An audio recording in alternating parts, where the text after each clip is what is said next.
Thank you for joining us at the Evolution of Medicine Summit. A warm welcome. We wanted to make a specific thank you to our sponsors that have made this event possible.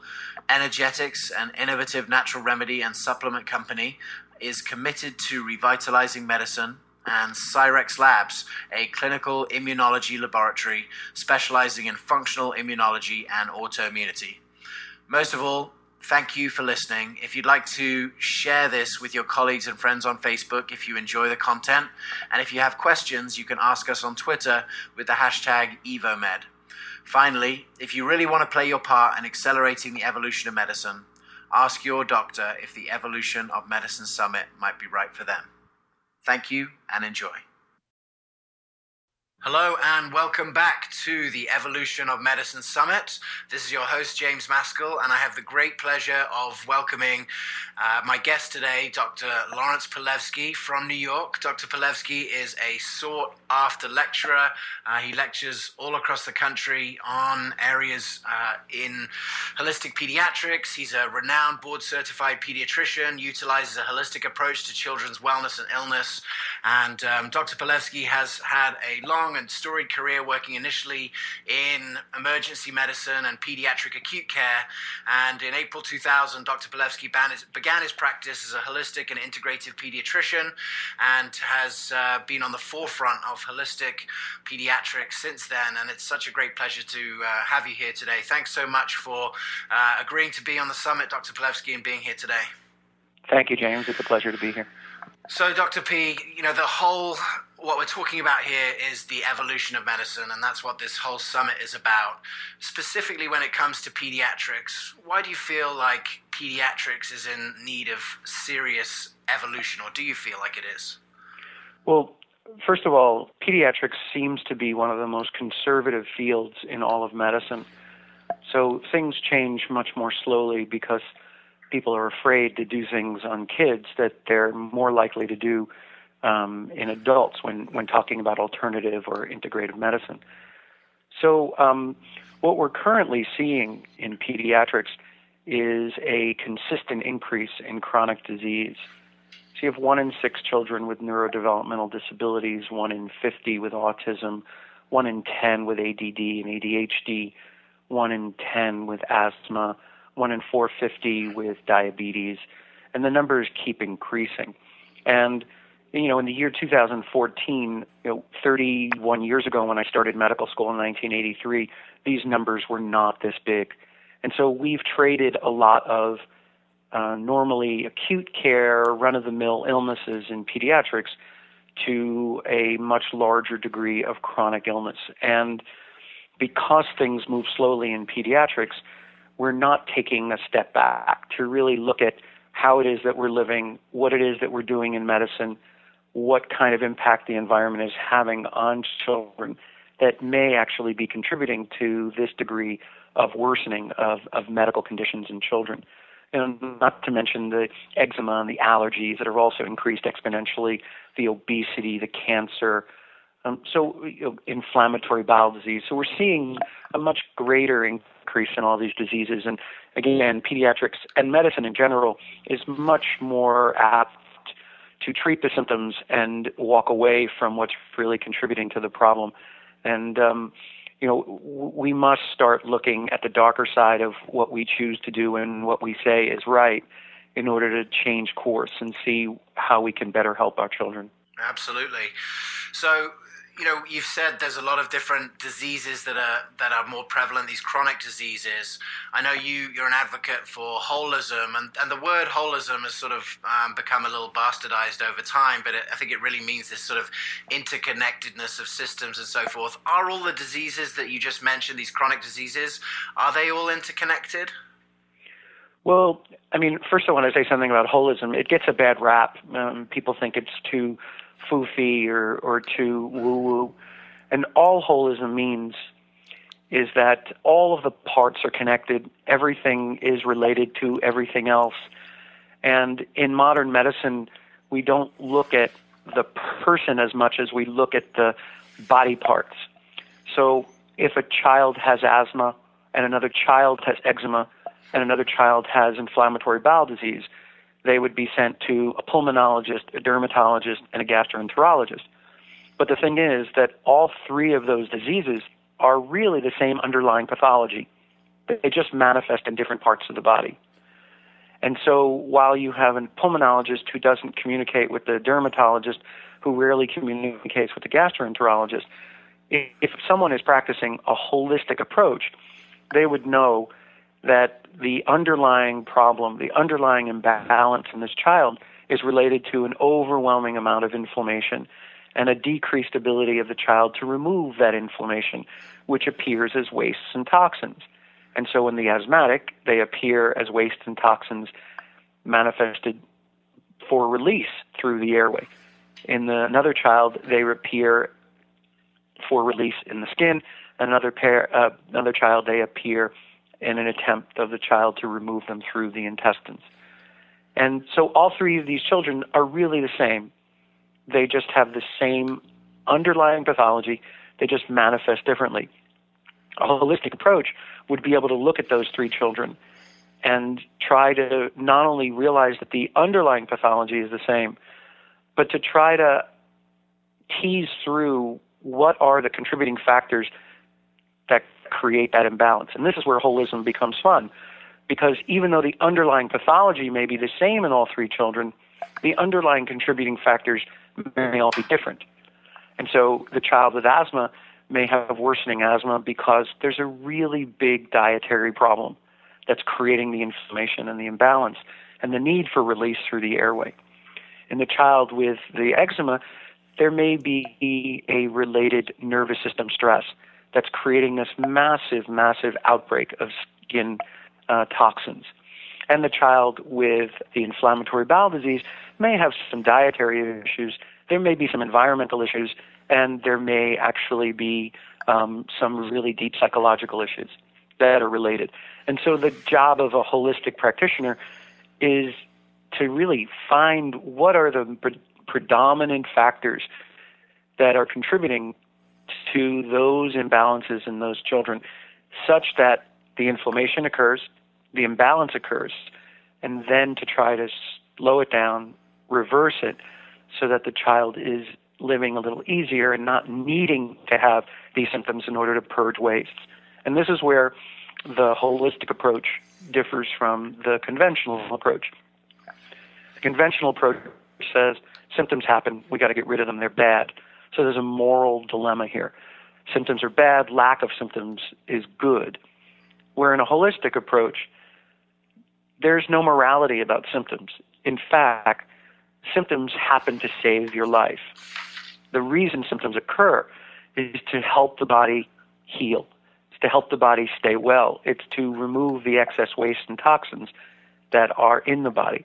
So in fact, in a holistic approach, you actually welcome the symptoms. The goal is to support the child through the symptoms so that the wastes and toxins make their way out of the body appropriately and so that the child is healed. Yeah. There's no suppression, and there's no use of medications to push the symptoms away so that the child is better. I mean, that's a big change in thought process for almost everyone involved. Could you sort of, for parents who are listening who maybe have not thought about this before, or doctors, could you give sort of an example of this in a sort of very practical sense? We don't realize that the body on a day-to-day basis is removing waste and toxins. We do it through multiple ways.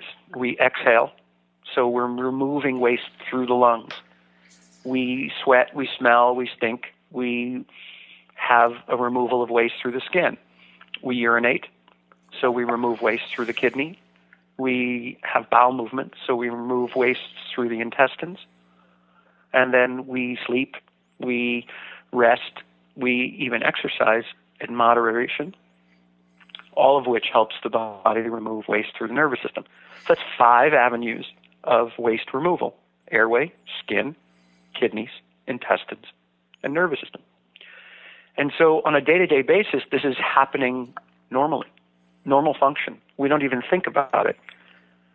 You know, adults are exhaling maybe 16, 18 times a minute. We're urinating maybe 3 or 4 or 5 times a day. Hopefully we're having bowel movements 1 to 2 times a day. We're sleeping, hopefully, 6 to 8 hours. And the goal is to help the body remove waste and toxins. But if you look at all those systems, you'll see that it's in those systems where symptoms happen. And the reason the symptoms happen in those systems is because the body is having an amplified or augmented release of toxins through normal body function. So instead of exhaling, now we're coughing. And instead of just exhaling normally, we're using mucus to help the body remove the waste, and we're doing it through coughing. So we have augmented normal body function by removing excess wastes that have come up to the airway that need to be released, because normal exhalation is not sufficient to help the body accomplish what it needs to accomplish. Because there's one thing that we learn in medicine and medical school, is that the body will stay well at all costs. And cells won't die until they're ready to die. And if there's any increase in toxicity or inflammation or waste beyond what is safe for the body will do everything it possibly can to get rid of it. And so exhaling is not enough. Then in those susceptible in the airway, they'll develop cough and mucus production. So the reality is that the symptoms really occur as an amplification, an augmentation of normal body function as a way to take the imbalances that have increased inflammation and waste and toxins and get rid of them. And it's that simple.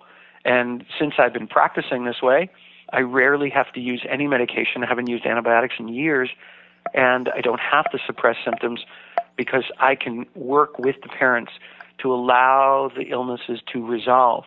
And most often, parents see that after the illness is over, children have developmental growth spurts. They advance, they grow, they sleep better, they eat better, they talk better. You'll see that the role of the illness is actually to clear away what is in the way of forward motion and going forward for the child's development. That's amazing. That's sort of like an evolutionary process. We're almost fighting against these external factors, and as a result of overcoming them, we're growing as a result. I mean, if you're talking about having developmental spurts as a result of this process, that sounds like quite an evolutionary form of pediatrics. Well, I mean, sure. I mean, if we look back at the genetic makeup of our bodies, there's an inherent, innate program in there that says we're going forward. You don't have to do anything to a baby once the baby is born to get them to be older. It's already in the program to go from infancy to toddlerhood, toddlerhood to preschool, preschool to preteen, preteen to adolescence, adolescence to young adulthood, adulthood to middle age to elderly, elderly to die. There's nothing you have to do other than feed, nurture, love, get sunshine, water, and let it grow. So what I've come to understand actually is that the program is in there. And if you put things in the way that interfere with what the program needs, and that even means from the spirit level. So if you're not treating the child in the true essence of who that child is interpersonally and intrapsychically, then wastes and toxins and inflammation is going to form because the child is being obstructed. Something is in the way of what is supposed to allow that program to go forward. And the purpose of the illness is actually to clear away the path of that child's forward motion. Exactly. So if a parent were listening to this and say, how do we improve the immune system of my child? Your answer would be? Well, it's an interesting question, James, because you're starting out from the supposition that there's something that needs to be improved. And I start out, again, most children, unless there's a true genetic disorder or a true immune disorder from birth, all children start out healthy. And the goal is to remember that children start out strong. We don't need to improve the strength. We need to prevent weakening it. And so we have to look at all the factors that are potentially going to weaken it. And that's where we look from a holistic perspective. We have to look at the air, because air comes into the body and brings with it not pure material. We have to look at the food. Food comes into the body. Not all of the food is pure. We have to look at skincare products. Again, not all the skincare products are pure. They get absorbed into the body. And remember that the body must get rid of wastes and toxins that potentially impair cellular function, organ function. Then we look at the nervous system. We look at electromagnetic rays. We look at the sunshine. We look at emotions. We look at the mind and things that are taught and intellectual stuff. And then we look at medical choices of medicines, vaccines, antibiotics, steroids, pharmaceuticals. We have to look at what impact all of these have on the body. So you have all those 5 ways: air, skin, nervous system, food, and medical choices. The body will weaken if you put material into the body that the body isn't able to tolerate, deal with, or accept, and get rid of. And so that's why we're having chronic illness, because we're actually not allowing the body to get rid of the things that it needs to get rid of in order to follow that forward path. Absolutely. It's interesting because you said holism gets seen as something that it has been misbranded, and it's just really interconnectedness. Toxins is another thing that I feel like people who sort of make fun of the holistic world think of these like mystery toxins, and they don't understand, because a lot of the old medical traditions understood toxins and understood those kind of things. But it seems like now we're at a point where this is something that is scientific and can't be ignored. There are toxins. The organic food movement is taking off. People are realizing these toxins are having a debilitating effect. Do you think it's past the time now where we can completely ignore toxins as a cause of disease? Well, again, I mean, you have the dominant paradigm of conventional medicine that ignores diet and environmental health as, a piece of what contributes to the level of balance and health in your life. That's okay.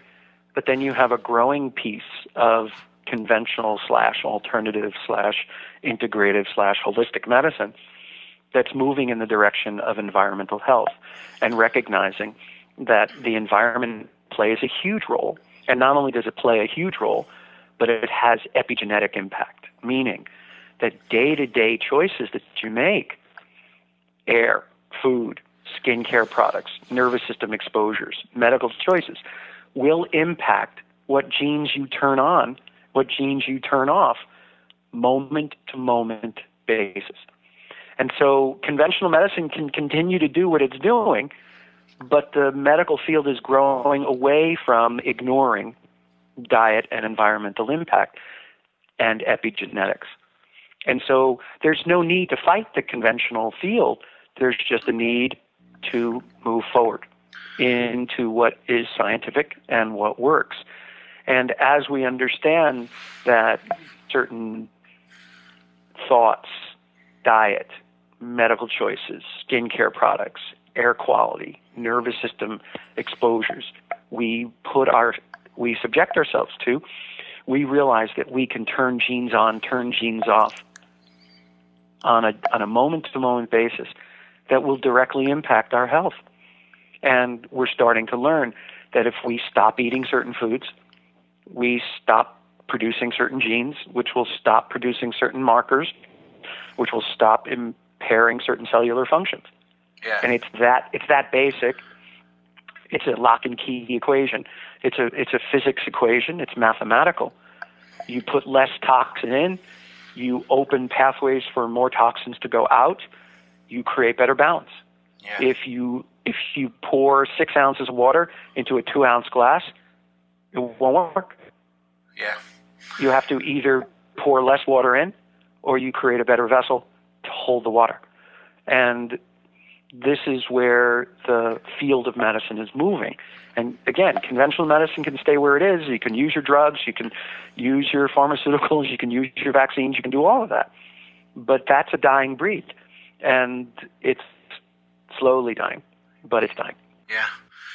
I completely agree, and thanks for being so clear on that. You know, one area which is huge now, every day it seems there's a new study coming out on microbes and our understanding of microbes that are in the gut, they're on the skin, they're in, on, and around us all of the time. You know, I know that the Microbiome Project came out in 2011 and sort of shook the foundations of medicine to a certain degree, but I heard you lecture about these kind of topics way before that. How were you so far ahead of the curve in understanding the role that microbes play in our ongoing health? Well, I don't know how ahead of the curve I was, but I'm sure a lot of this stuff was available. It just may not have been publicized as much. Well, you know, very early on, I started to learn that there's a role that the microorganisms in our bodies and around us play in maintaining our health. And again, just as we can shift the expression of our genes epigenetically with the choices we make, we also find out that we change the colonization of the microorganisms in our body epigenetically as well. So not only are our genes changing in expression based on our choices, so are the microorganisms. And, you know, the conventional medical field is based on an enemy. It's based on finding something that is against us and killing it or destroying it. I mean, that's not just conventional medicine, that's conventional culture. And that's the root of the way in which the American culture is built. We find an enemy and we destroy it. But little by little, we were finding that actually digestion, toxin release, nutrient absorption, nutrient production, saving the body was affected by the types of organisms living in us and on us, the amount of organisms living inside us. And we were finding that, you know, these organisms were getting into our bloodstream all the time. We brush our teeth, we wipe our nose, we have sexual intercourse, we rub our skin, we wipe our behinds. I mean, microorganisms are always going into our body. We digest food. You know, the microorganisms get into the food and go right into the blood and the lymph system. So we were finding that maybe they're not an enemy, and maybe they're actually keeping us alive in some symbiotic balance, in some relative way, so that we can thrive. And as we continue to use antibiotics and administer vaccines, we start to realize that we alter not only the types of organisms, but the strength of these organisms, and that potentially puts us behind the eight ball that actually may even weaken us. And so, you know, then you have this whole food movement and the microbiome to, you know, advance probiotics and fermented foods and decreased sugar and flour and decreased toxins so that we can uphold and maintain good microorganisms that are on our skin, that are in our intestines, that are in our sinuses, that are lining our airways, that are in the vaginal canals of women, so that we can keep ourselves well. And then we find out that, you know, almost half of our genetic material consists of microorganisms, and that our mitochondria are microorganisms. And so we have to start changing our understanding of what it means to selectively alter the microorganisms and selectively alter their strength. And we do that when we use pharmaceuticals and vaccines. That's not a conjecture. That's a fact. And so what does the alteration of these microorganisms mean by our medical choices? And more physicians and other medical practitioners and lay people are recognizing that the use of pharmaceuticals and vaccines is actually creating more of a problem in many cases because we're altering these microorganisms and we're weakening our ability to deal with our environment because we're weakening the microorganisms that are supposed to help us deal with our environment. Yeah, absolutely. So why is our understanding of microbes particularly relevant? Because it's relevant every paper that's coming out, it's linked to adults, digestive health, mental health, skin health, gut health, hormonal health. Why is it particularly relevant to pediatrics? Well, what's really fascinating is that when babies are in utero, as far as we know, all reports show that there are no microorganisms on them. They're in a sterile environment. And through their journey in the vaginal canal, and unfortunately only 2/3 of the time in this country, but through their journey in the vaginal canal, they pick up some of their first important microorganisms to help bathe their mouth and their nose and their intestines and their airways, which is supposed to act as a protection when they come into the world. And then, much of their microorganism development in the first 3 years of life determines much of their health going forward. And we've already seen that moving from the anaerobic bacteria all the way up to the aerobic bacteria. And studies have started to show, although conventional medicine is railing against it, that early use of antibiotics, which alters the microflora, will lead to greater incidences of allergies and asthma. And so the very early microorganisms that are laid down in the infant will potentially determine the level of protection that child has for life. And so, breastfeeding is much, much more conducive to laying down the important microorganisms early on, so that defense mechanisms that are developed early on in infancy will be strong enough to hold that child for almost life. And so vaccines and antibiotics will alter the relative balance of microorganisms early on. How that relates to the development of chronic illness, allergies, asthma, eczema, we're starting to see that it does relate to it and bring it on in children, but the conventional medical literature won't allow that to be publicized, even though it's in some peer-leading journals. Absolutely. So it sounds like we're going a bit beyond the germ theory here, or it's almost like a revolution of the germ theory, because the germ theory was the sort of the start of this understanding of them versus us, and now it seems like these bacteria are crucial for ongoing health. Bacteria, viruses, fungus, parasites all make it up. What are the roles that these microbes are playing in ongoing health? What are they helping us to do? And what are some areas that you feel like are sort of the next generation of our understanding of our interaction with microbes? Well, there's a delicate balance that happens between the microorganisms in our body, because we all know that in the right conditions they could kill us. And certainly we know that when our bodies are dead and we're buried in the ground, it is the microorganisms that destroy our flesh. So we know that there's a delicate balance. And we also know that the kinds of proteins, fats, and carbohydrate sugars that we eat will determine what degree of microorganisms can grow in our bodies.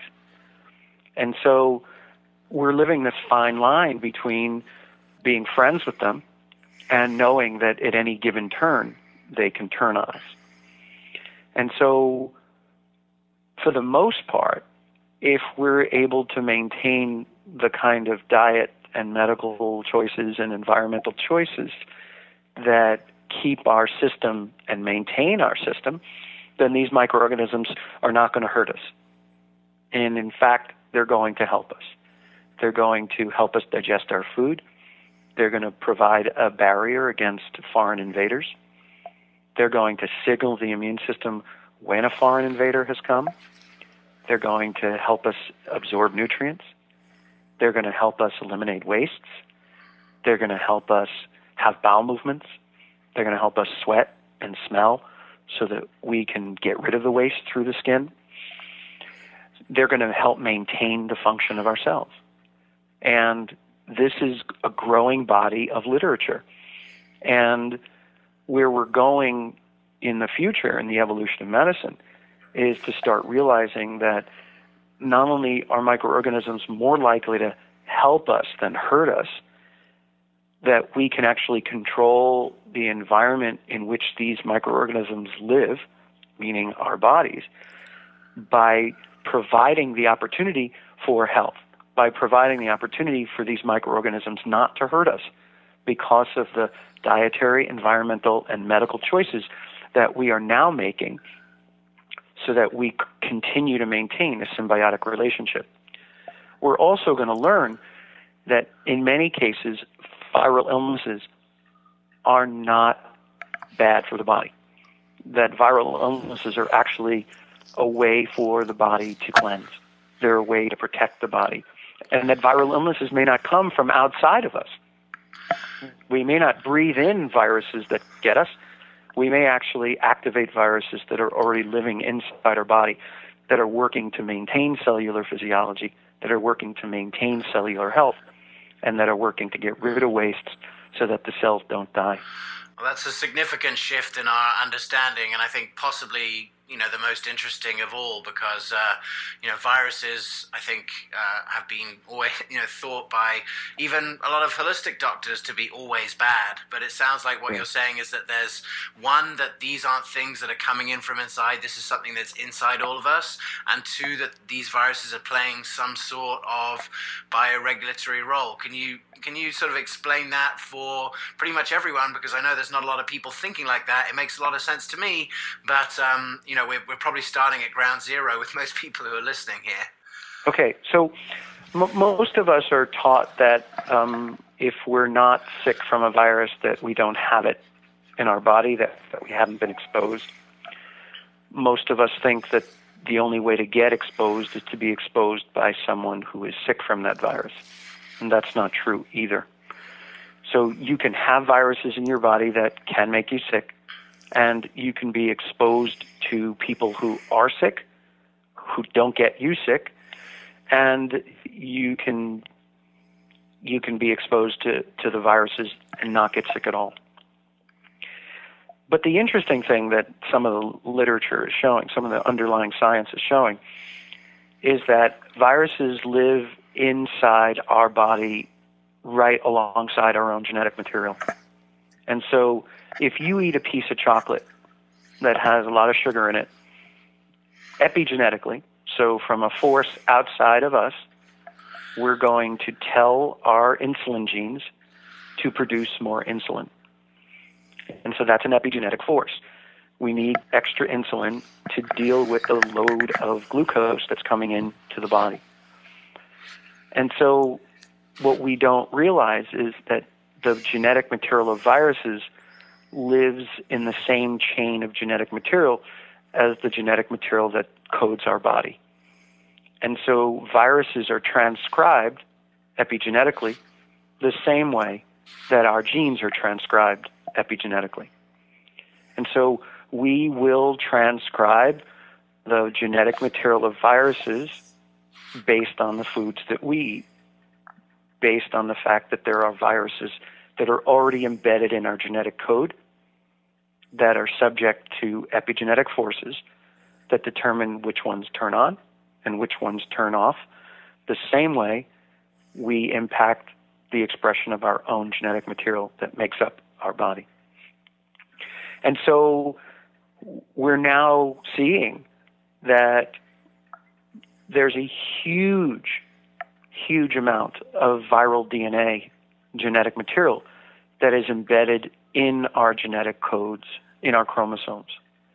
And that these viruses are impacted to activate or not activate depending on the choices we make, dietary-wise, thought-wise, environmentally-wise, and medically-wise. So we're ignoring the possibility that you can actually have the genetic material of viruses already in your body, not hurting you, but actually helping you to maintain your own cellular physiology. And that the eruption of a viral illness may actually come from inside based on epigenetic forces, usually stressors, that will impact the activation of these genetic materials that make viruses. And that we'll see that the viruses are actually activated to such an extent from within to remove the wastes and toxins from our body into what we call a viral illness. And this viral illness is actually meant to save our life. Our job as clinicians is to support the body through it so that it doesn't become worse. But most of the time, a viral illness is actually the end of the dis-ease that a person is experiencing because the waste and toxins have been building up for days, weeks, or even months. And the viral illness will occur 7 to 10 days as a way to complete the removal of the accumulation of waste and toxins. But for the most part, those viruses are under the radar. They're activated. They're living in our genetic material. They are epigenetically turned on or turned off based on the choices we make in our lives. And they are responsible for maintaining cellular physiology. And so this is a mind blow to most people because we're made to believe that if you don't see a measles virus in the environment, it's not here. But we've never gone as far as identifying whether the genetic material of these viruses may already start out as part of the genetic material of humans, embedded in our own genes. Yeah. Well, I think although this sounds fairly foreign, I think it probably makes a lot of sense to adults like myself and like pretty much every adult that I'm sure has had a period of significant stress. You know, you're under stress, you're completing a project, you're working for a few days on something, you finally get it finished, and you're going on vacation, and then you get sick, or, you know, there's a period there. So what's happening there? Because I think that's something that almost everyone can identify with, and that is maybe an example of what you're talking about. Right. Well, the bottom line from a physiological perspective is stress, regardless of where the stress is coming from, whether it's foods that you're sensitive to, whether it's schedules that are out of whack with what your body needs, meaning sleep and rest, whether it's medications that you're taking or air that you're breathing or relationships that are not going well, or skincare products that are hurting you, or medical choices that are hurting you. Any kind of stress will increase inflammation. And there are chemicals and cells in the body that will respond to a perceived threat. At any time, the body will, the body doesn't decipher whether it's food stress or air stress or nervous system stress or schedule stress. The immune system just knows there's stress. And as a result of that stress, it will increase chemicals and cells that go to the areas where the body perceives there's a stress. And the purpose of that immune response is to attack it and make sure that it doesn't hurt us. But if the stress continues on an ongoing basis, then the amount of chemicals and the amount of cells that are on the attack will all increase. And these chemicals and these cells are irritant, and they must be removed. And as I said earlier in the talk, you exhale them, you pee them, you poop them, you sweat them, and you sleep them off as a regular way of getting rid of them. But if you start accumulating them and accumulating them and accumulating them, your cellular function will eventually diminish. And again, the cells won't die until they're ready to die. And so one of the ways to safeguard cellular life and to prevent death is to get sick. Because once the person who is stressed finally slows down and stops putting the stress into the body, then the innate strength of the body emerges and says, wow, coast is clear. We're no longer being inputted with all of this chemicals of inflammation. Now we can work to get rid of them.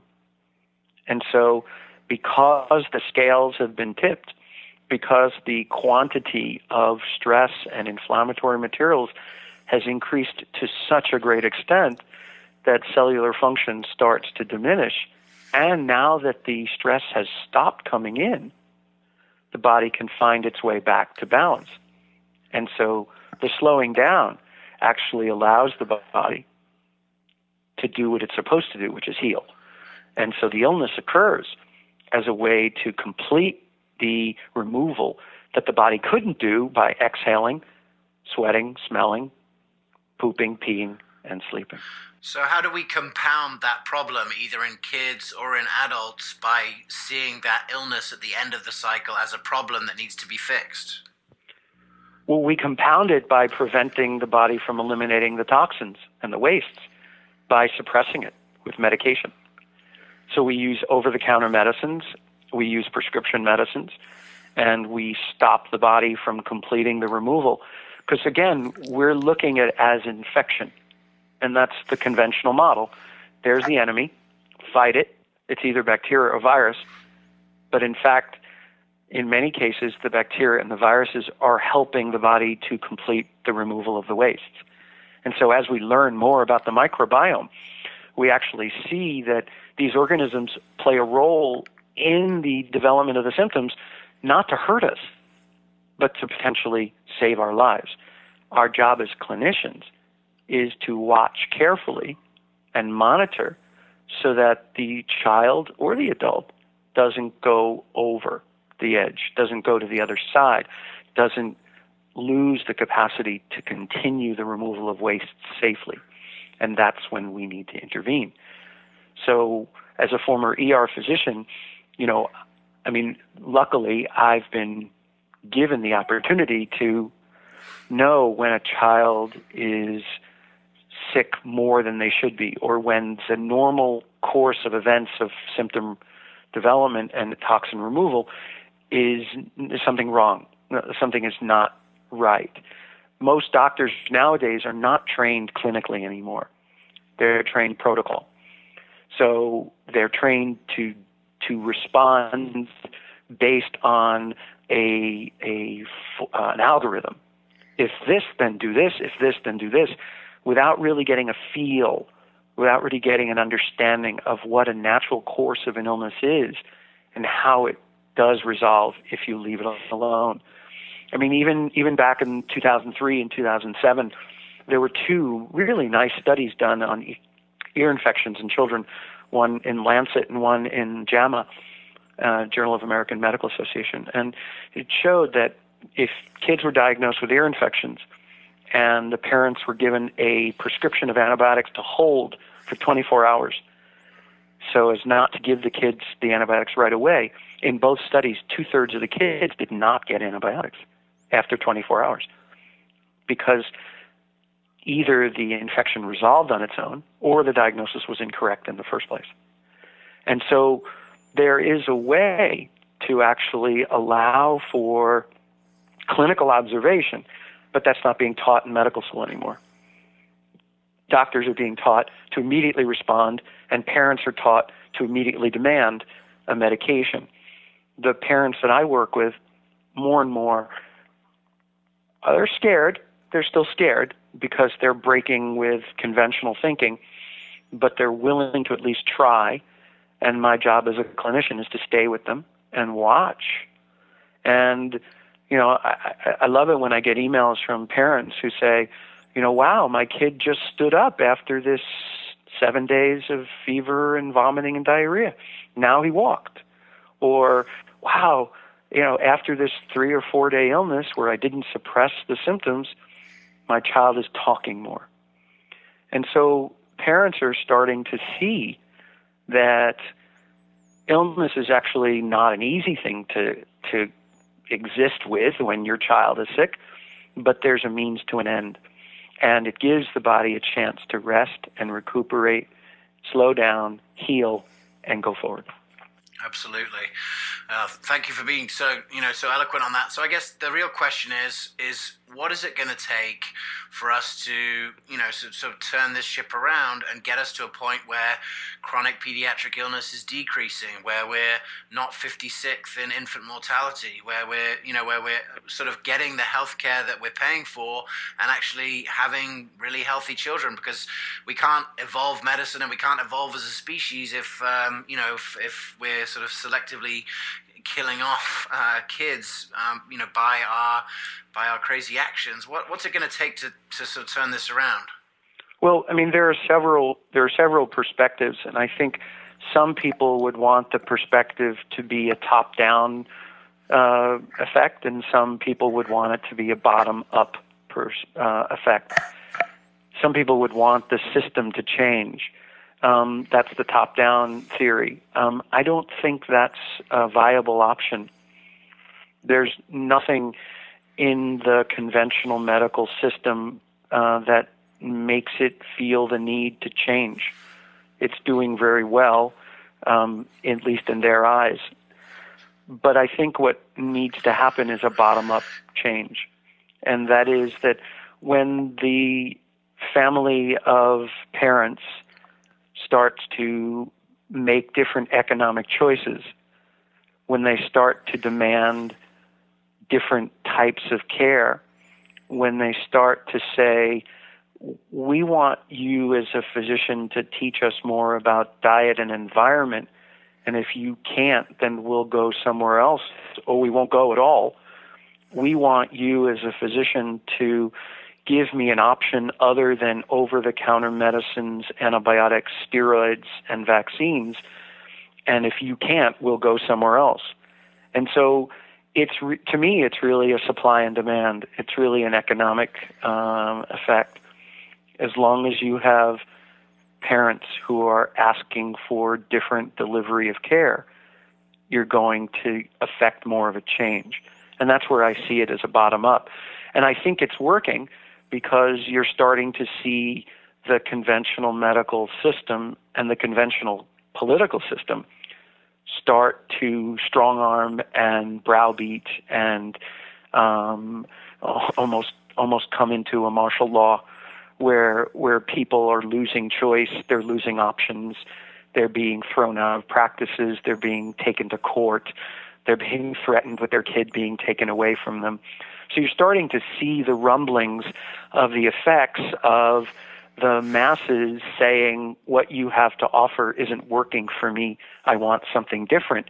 And you're seeing Big Brother say, no, we're going to strong-arm you until you take what we have to offer. And so I don't know what the outcome of that's going to be. We're finding out as we go along. But I think it's going to take a massive demand on the part of the population to say, we don't want what you have to offer. And if you want us to take what you have to offer, you're going to have to give us this as well, or instead. Absolutely. Well, that's part of the intention of why we're here today, is just to sort of accelerate this evolution of medicine, because, even though it does look quite dire from those points of views, I think there are a number of really exciting green shoots that are popping up. We've mentioned the, organic food movement. We've mentioned, people really caring about what's in their food. Obviously, there's a sort of a movement to, for understanding toxicity and so forth. What are some other green shoots that you see in pediatrics that are things that we can move on and grasp onto and sort of have faith in at this point of significant change? Well, I think just to continue, I mean, parents are not wanting over-the-counter medicines as much. They're wanting more natural remedies. They're not wanting pharmaceutical medicine so much. They're not wanting antibiotics and steroids. They're tired of putting their kids on these medicines. And, you see this huge controversy around vaccines, and it's getting violent, and it's getting belligerent, and it's getting powerful, because you're seeing parents say, you're telling me that there's no risk and that this is a great thing for my child, and I'm telling you that I'm finding scientific literature that says the opposite, and I'm having an experience that's different from the one that you're having. And this is it's going to blow up, and I don't know, it's already blowing up, but I don't know where it's going to go. So that's a big area of controversy that is shifting this consciousness along. And then, electromagnetic radiation and organic cotton and, better materials for the home, hybrid cars, solar energy. I mean, you're seeing more and more consciousness and understanding that the environmental chemicals and the environmental exposures are not so benign. It's no longer just the tobacco industry that is a problem. It's every industry is being targeted with a greater consciousness. And again, the communities are making different choices. It hasn't reached a critical enough mass yet, but you can see that many of the pharmaceutical and vaccine companies are starting to purchase non-medical companies or more alternative product companies, because they see that their product is becoming more of a dead end. There's less growth and money to be made in their product. So you can see that there's some change in the marketplace, but again, not enough to affect the kind of change that people are demanding. Yeah, absolutely. Well, yeah, I think there's exciting times ahead, if you can call it that. But also, as I said, it's interesting that you mentioned the vaccines, because here is America with 56th in infant mortality. If you look at countries like Norway and Monaco and Japan, who have the best infant mortality in the world, doing things very differently, and I think there's certainly things that we can learn from them. You're speaking here, Dr. P, to parents, to pediatricians, to health administrators. If we start with the parents now, and we're looking to sort of start this process of accelerating this evolution of medicine, and obviously you feel like a sort of a bottom-up approach, and that's probably going to start with parents. What is your sort of advice to parents in this next phase as to how they can take best care of their children and how they can play their role in help to accelerate this evolution of medicine? Well, I think the best thing that parents can do is question what is conventionally accepted as the norm. And, there's been a stripping of the intuition of the parent. When a parent is told that something that happens to their child is normal, and in the gut of the parent knows that it's not normal, I would support that the parent go with that and start to investigate other options for what is really more normal for their kid. The intuition of a parent, again, as I said, is very important. I remember finishing medical school, and I remember being taught it, but I also remember to ignore it, and I remember how to ignore it, and I remember ignoring it. When I was in the ER, when I was running the intensive care unit, I knew better. And again, there are still flashes in every physician of the fact that we know better. But, parents know a lot of their kids. They're with their kids 24/7. And when a parent, has something in their intuition, we need to listen to it. Our job is to really be there and understand it. So my recommendation for parents is just to trust your intuition, trust your gut, and continue to ask questions. Ask questions about formula, about breastfeeding, about sleep, about over-the-counter medications and their safety, and ask questions about antibiotics. Is it really necessary? And don't stop asking questions about vaccines, because there is a lot of literature to support the parent's intuition that something is wrong and something is really wrong. Ask about the food that your children are being fed. Go to your farmers markets, community-supported agriculture. Get your children outside. Is sunscreen necessary? Is some sun exposure important without sunscreen? Does vitamin D play a role in your health? What are safe sunscreens? Environmental Working Group will help parents with that. There are people other than physicians, medical doctors, who know a lot of information about health. There's herbalists, there's naturopaths, there's chiropractors, osteopaths, homeopaths, nutritionists. I apologize to any practitioner that I left out, but I advise parents to build healthcare teams where they can't necessarily or shouldn't necessarily get all of their information from one person. Especially now that when they go into a medical doctor's office, they barely have 8 minutes if they're lucky, because physicians don't have the time. They have to push people out so they can see as many people as possible. So, there's information. Many of the conventional systems will tell you don't read what's on the internet. Actually, there's a lot of good science on the internet if you know where to get it. It's just not conventionally condoned, so they tell you to stay away from it.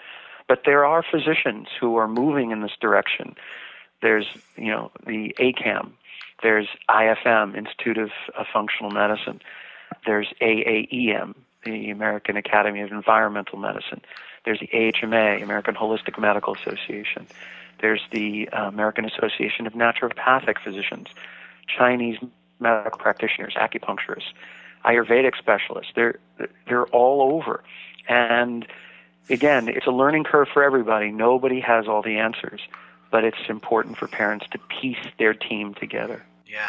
So it sounds like parents have some power because they can vote with their dollars, with their food, and they can also vote with their feet, with their choices of doctor, and I'm sure that will have some impact. But now if we're looking at, there's probably a lot of pediatricians and doctors that are listening to this today and, sort of obviously resonating with certain parts of it, but this is a lot to take on. What's your advice to doctors who are in the conventional world, who are sort of concerned about the problems that you've outlined? Maybe they don't agree with everything that you said, but they're sort of coming around to it.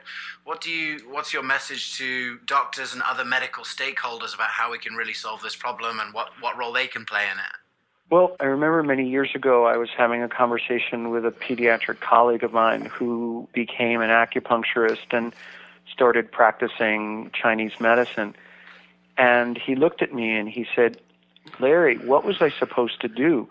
There was nothing left in conventional medical toolbox that gave me an opportunity to help people. I had nothing else to give people. So I had to find another tool." And so he started learning Chinese medicine and acupuncture. And that was his in. His in was to study Chinese medicine and learn the philosophies of five-element theory and use that in his practice and build a new practice. Other physicians go to the American Holistic Medical Association. Others take the American Board of Integrative Medicine, course, and others go to the Andy Wild program in Arizona.